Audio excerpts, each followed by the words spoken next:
All right, hi everybody. No, start again.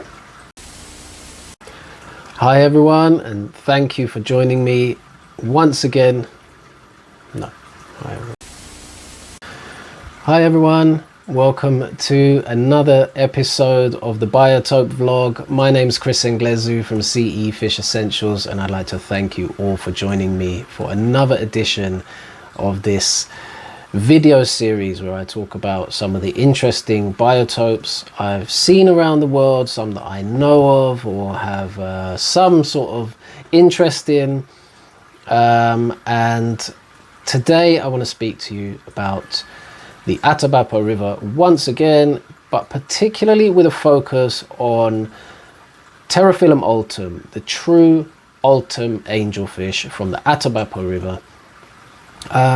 The place where I managed to find this species and the species that lived with it, what the biotope was like, where they existed, and the conditions there, of course.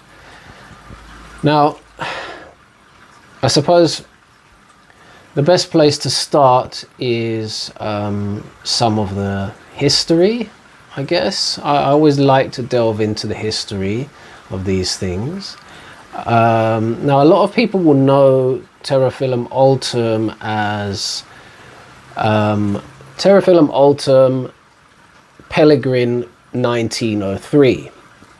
Some say 1904 because I think I'm not sure if the paper was submitted in 03 or published in 04 or whatever it was. Nevertheless, we have this Pellegrin 1903 sort of suffix on the name, and what that means is the fish species was described to science, given a scientific name and an identity by Pellegrin, who is Jacques Pellegrin was the scientist who described the species, and that was completed in 1903.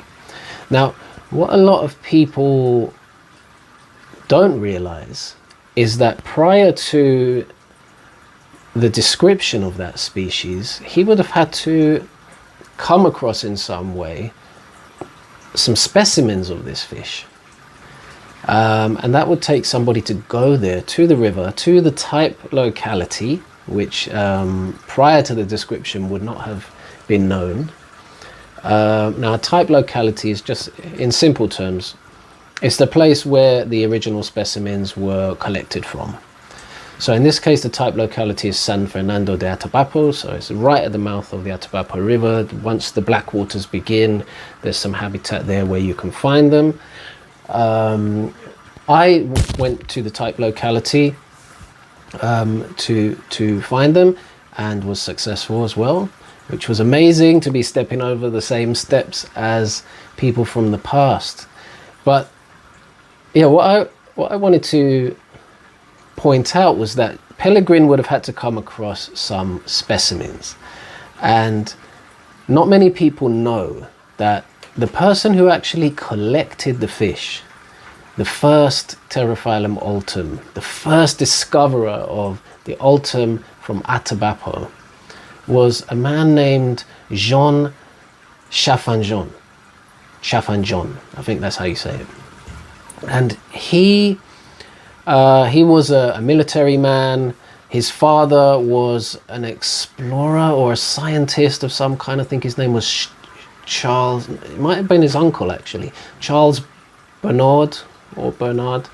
Forgive my my memory. I'll put it up on the screen for you all. Anyway, he had moved to northern South America with his family, his wife and a child, that subsequently both succumbed to yellow fever and died.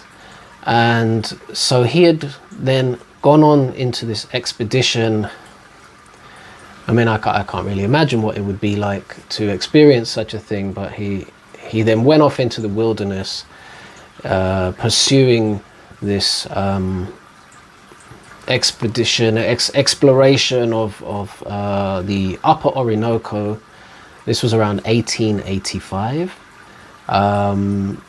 And as far as I understand, this was his second expedition in that region. So he had gone somewhere else prior, and this was an expedition to find out the locality of the source of the Orinoco River, which I understand he was successful in doing.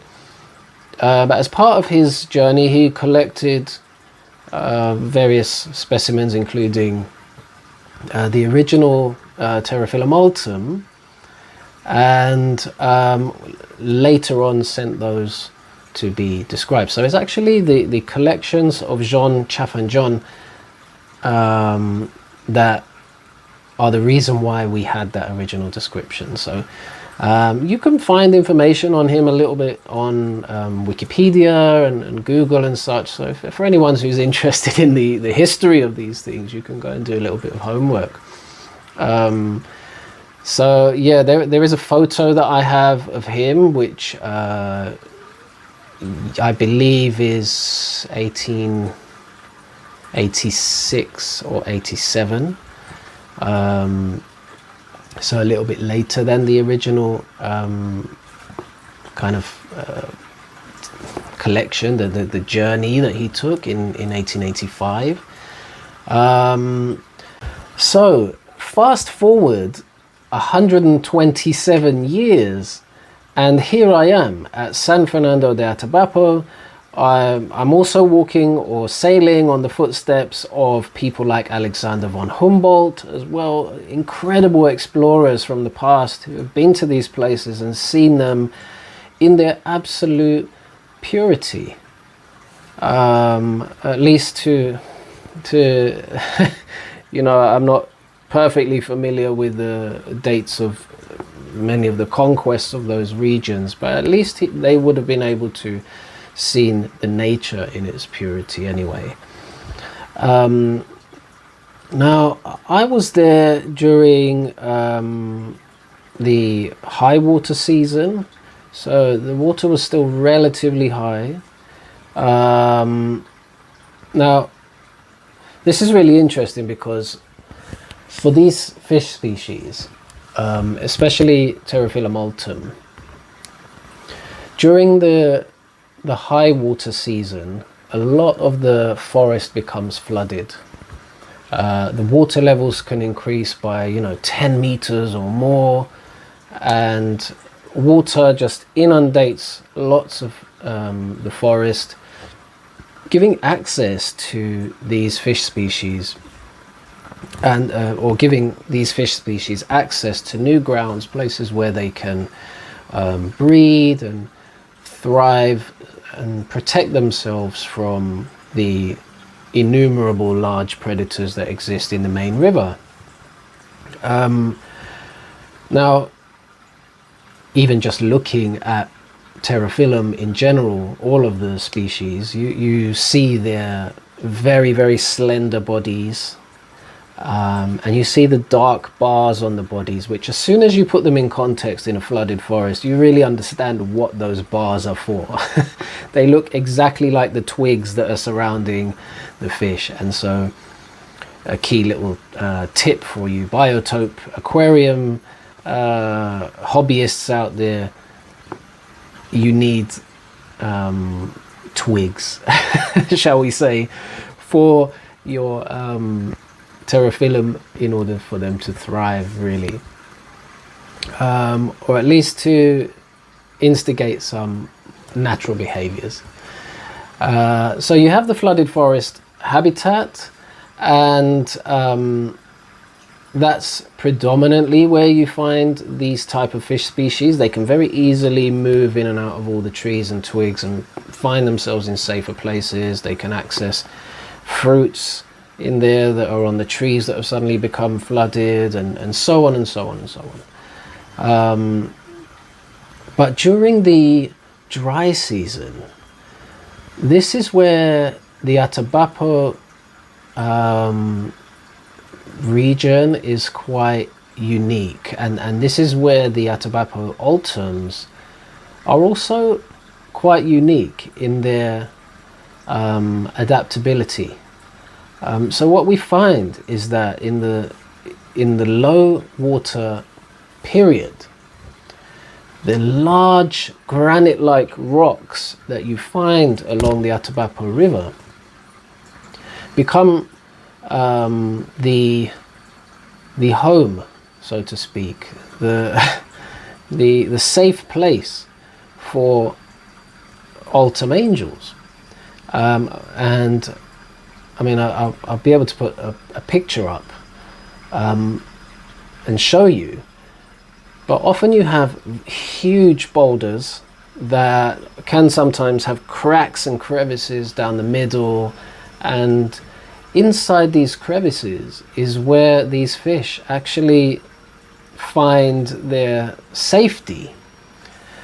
And this is quite unique to this this variant of Terrafillum. So as far as I understand, I'm not sure if the same happens along the Inírida River, so correct me for those who do know, but I believe this is something quite unique to the Atabapo River. So we are just about to hop off of the boat.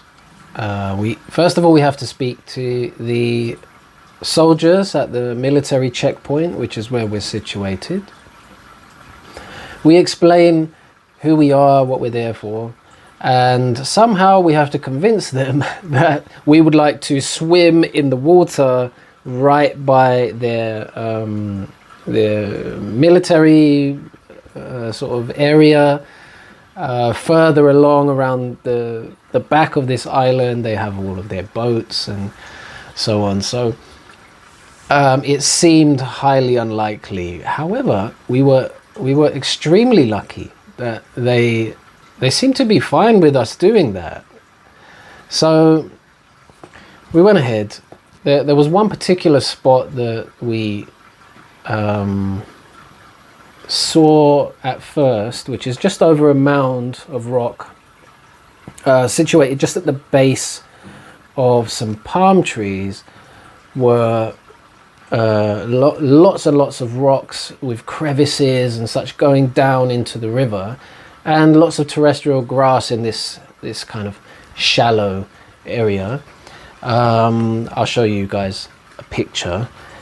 And as I walked towards this place, just as I was getting over the mound, I could see in the shallows a group of about 7 or 8 Uaru Fernandez-Yapezai picking the grass that had been submerged in the water, you know, feeding on this terrestrial grass that had been submerged. And that was really interesting for me, because up until then I had assumed, I never really thought about that. I just had assumed that they fed on leaves of submerged trees, or perhaps some semi-aquatic plants, and so on and so on.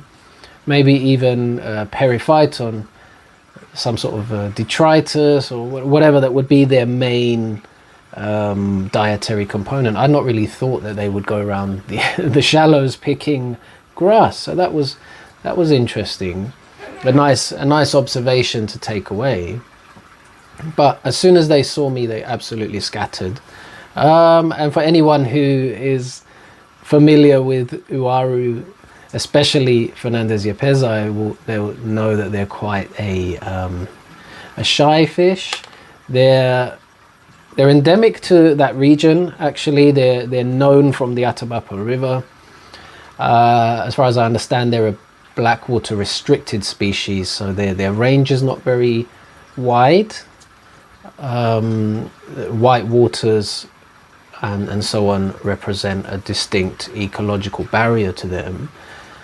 And that actually is a subject that I'm going to touch on in a moment when I refer to the heros that I encountered. But as they've disappeared, I said, okay, it's worth us going into the water to have a little look here. So myself and John hopped in, snorkeling around the rocks in the shallows and diving down a few meters, maybe well, as far as I could remember, probably about the most 6 or so meters down at the very most. Mainly in one area about 4 meters below, I saw this young juvenile heros, a Severum. I had a lovely little experience with this fish because it wasn't familiar with humans at all. It was super interested in me, coming forward towards me and then kind of sheepishly going back as you move forward. It was a sort of like a little bit of a Disney moment, I suppose. But it was very sweet.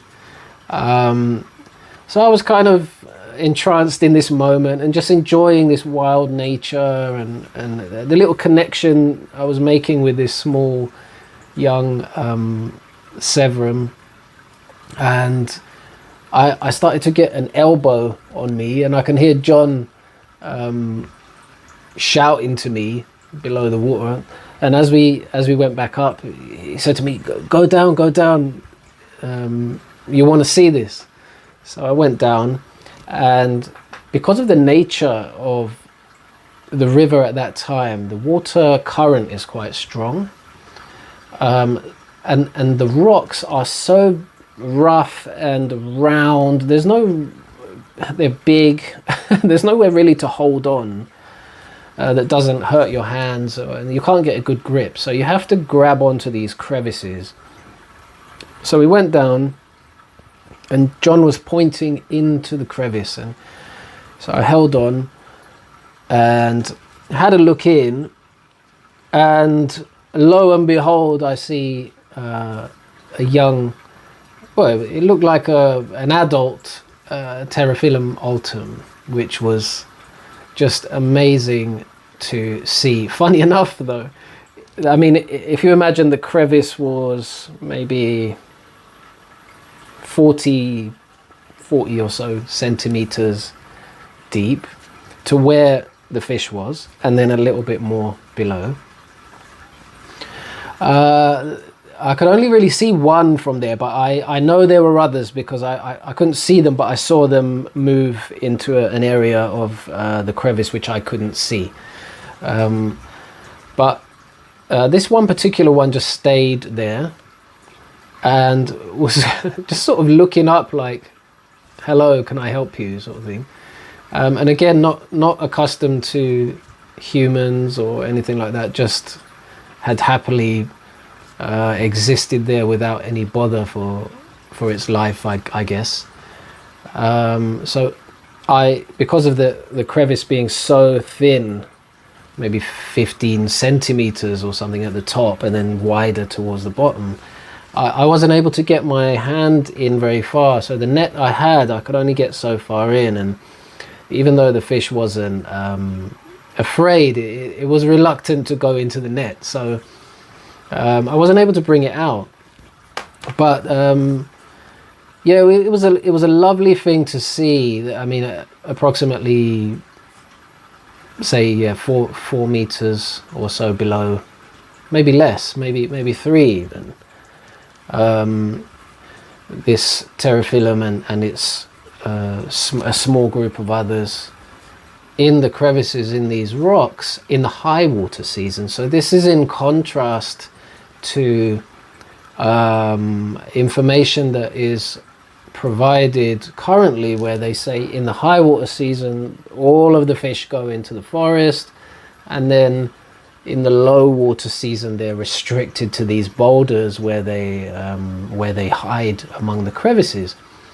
So it was again interesting observations, good information to find that they do exist in the crevices and within those rocky areas during the high season, although I do still suspect that is the minority.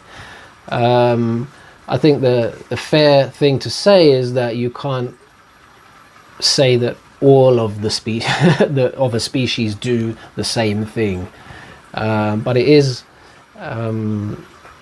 those are their two distinct habitats, the two distinct habitats of Terrafillum altum in the Atabapo River, and depending on the season you would find more of them or a majority of them in one or the other. Okay, and mostly that's just tied in with the flooding. So if they've got access to the forest, once it's flooded, there'll be many of them in there seeking refuge and food and so on. And if they don't have access, then you'll find them among the rocks. This raised a lot of questions in my mind, especially having watched this little heros, a species that is also known to go into the flooded forest to breed and to feed and so on, swimming quite openly in the river, albeit within a safe distance of the rocks. Do Terrafillum altum do the same thing? I didn't observe that personally, but they may well have retreated to the rocks as we descended into the water. So I can't say for sure yes or no. It would be good to get some more observations of them in the high water season. I think many people, especially ichthyologists or anyone who's interested in freshwater research, don't really tend to go to these places at the high water season because there's far less chance of you seeing or catching any fish. It's usually in the low season where you can actually see them and catch them, so less information is available on that time. So I found it great. It was useful for me to get new information and more information about these species and how they behave. Even if it is small information, it still gives a great insight into how they live and survive in those places. So anyway, once we had left from that particular spot, it was then back onto the Guaviare River and onto the Inírida and back to Inírida town. And once we got there, we headed straight to the an export ornamental fish export facility there. Our fishermen friends Jesus and Christian dropped off some of their fishes that they had collected, and while there we was able to I was able to speak to the guys at the facility and say, have you got any altums? And they said they do have some that had been collected, some from Atabapo and some from Inírida. Most, as far as I know, are collected at Inírida because it's closer and there's large amounts of them, easy to catch, as far as I know. Yeah, sometimes some come in from Atabapo as well. So we went and had a look at them, and they keep them all in the same tanks and containers and kind of plastic tubs and ponds and such. They were these huge plastic tub things. And when we took some out with nets and into a bowl to get a closer look, what was really interesting, I'll show you guys a picture now, was that you could immediately tell which ones were from which localities. So I could tell the Inírida variants were the ones that had a sort of much lighter coloration, almost silvery with light brown striping, and the Atabapo types were this more rich color, like a reddy sort of brown color with black stripes. It was much more obvious, and the red almost tint in the fins. You can see these in the photo, but I can give you some really close-up images of those fish, and you can get a real good look at their shape, their colors, their morphology, so to speak, and the things that make them distinctly unique. Now, in the part, I mean, I can touch on this in this video, but in the past I've done entire lectures on the difference between Altum angels and other angelfish, and You know, so that could take up a great deal of time. If you guys want me to do something like that, please let me know. I'm more than happy to do an episode dedicated to a presentation on Terrafillum Altum or Terrafillum in general, and we can talk about those. Let me know in the comments. I would love to hear from you. But in short, I think one of the things I noticed, there's a few key things. So one was that the Atabapo, I suppose the best way to say it is that they are the same species, evidently. They have all of the same markings, and in the same, it's presented in the same way, their markings, but they had slightly different coloration. That's probably the easiest way to say it, between the two different populations of the same species. Going into more detail about identifying Terrafillum altum in comparison to other ones, there are a few key ways to do that, and yeah, one of these is the markings in the caudal and the dorsal and anal fins. Those markings are orientated in a very specific way, and they usually are, say for example in the caudal fin, they usually are between about 2 to, I've seen up to 5 at the very most. Very most 5 is almost aberrant to see 5. So we'll say safely 2 to 4 on average stripes in the thick red stripes in the caudal fin.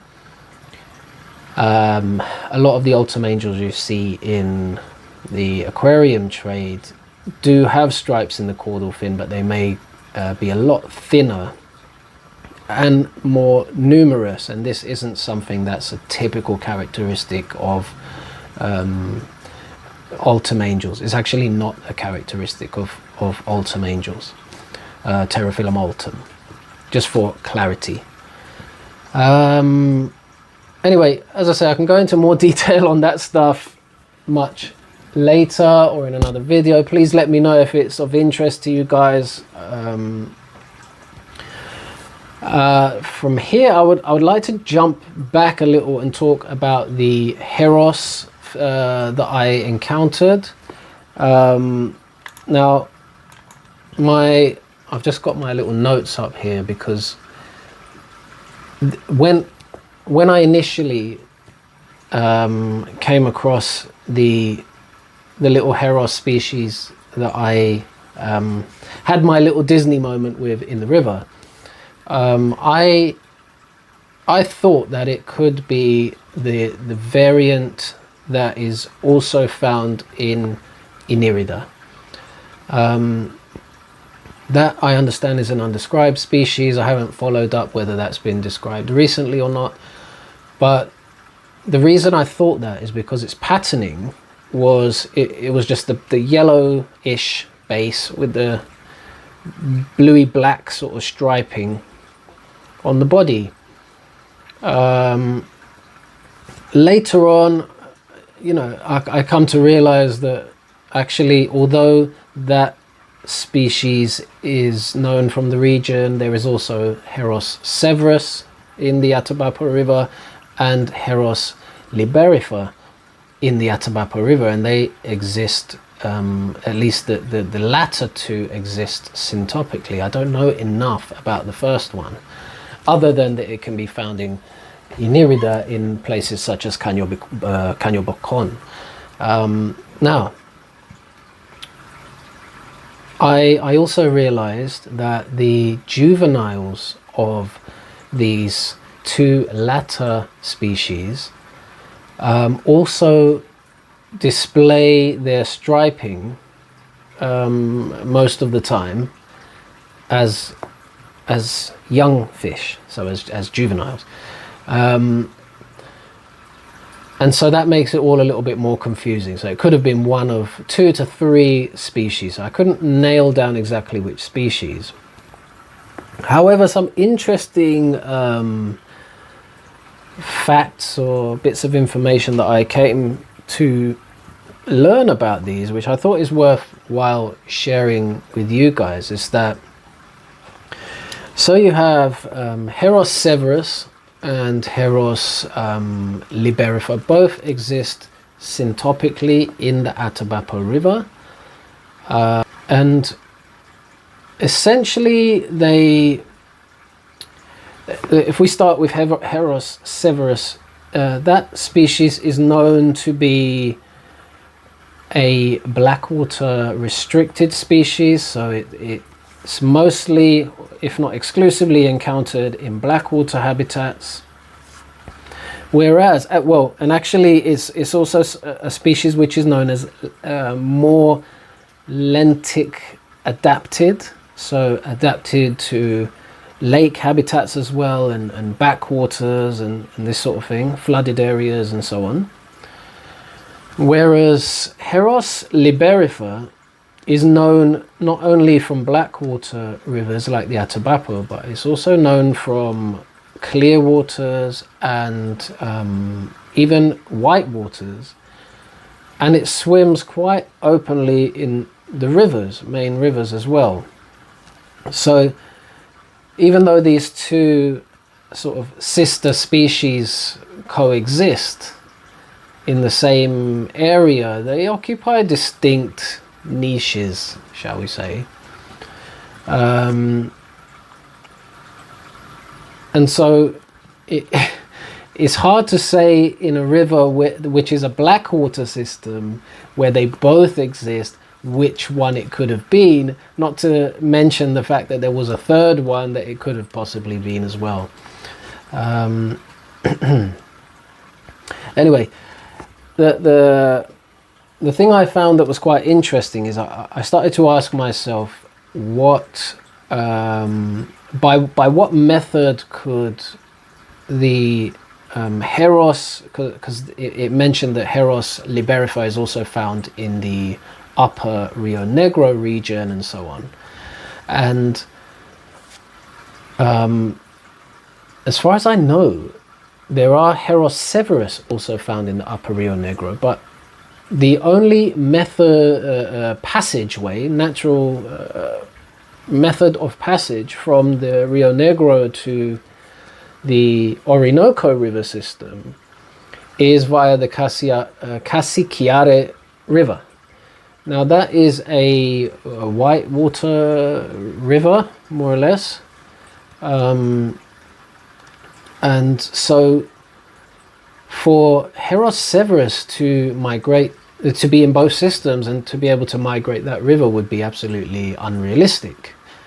The Casiquiare Canal is then acting as a passage for Heros liberifer to exist in both systems that are only connected by that river, but also acting as an ecological barrier to Heros severus, which was quite fascinating to me. And then more questions arose around, well, how does Heros severus then come to exist in both?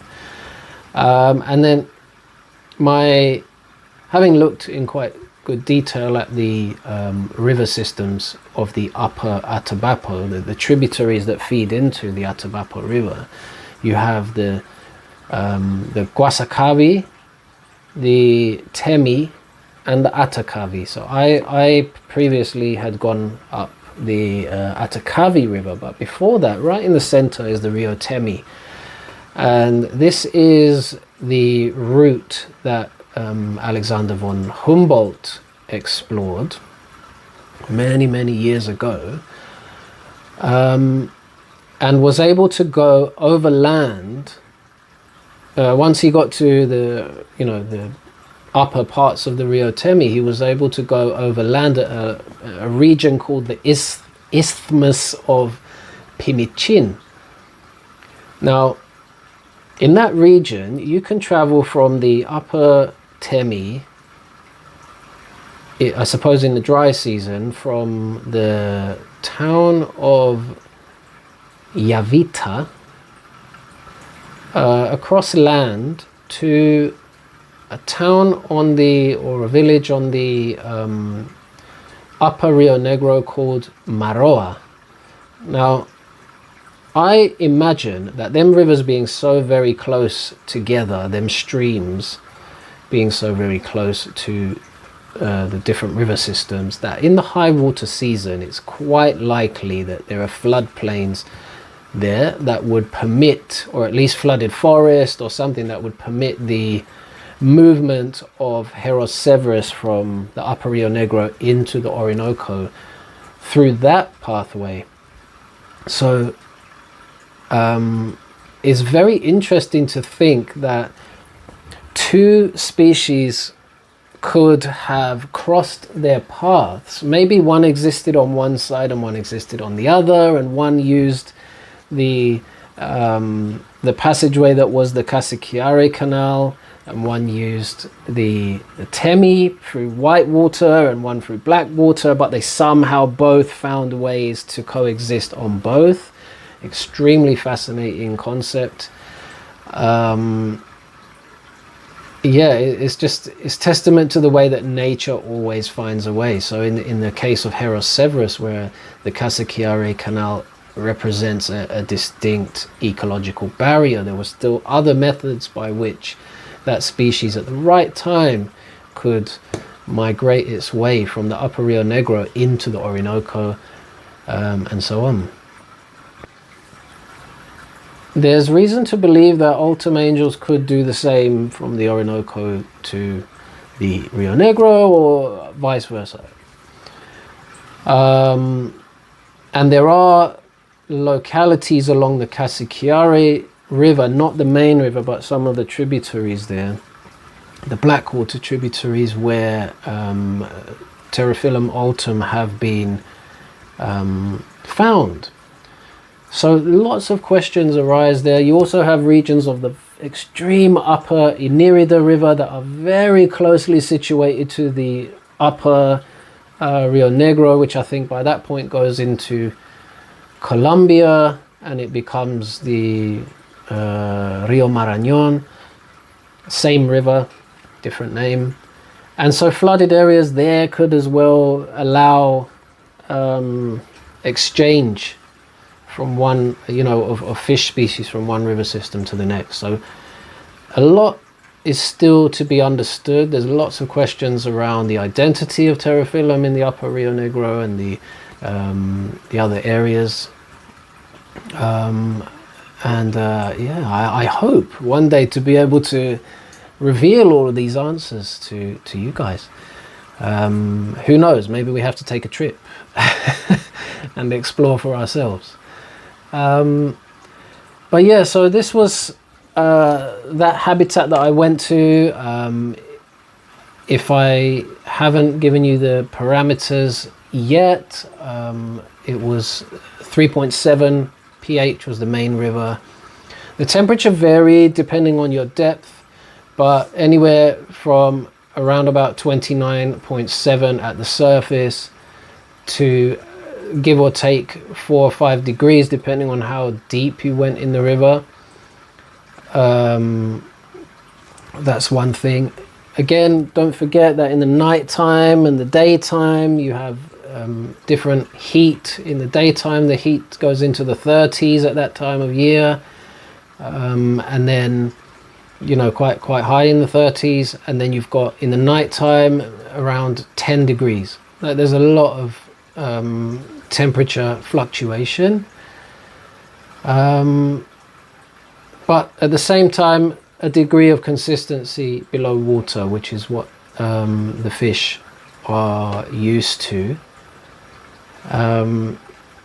They have, even though you do get a difference of say 5 degrees between the surface and say 4 meters below water, the fish have a choice of where they go.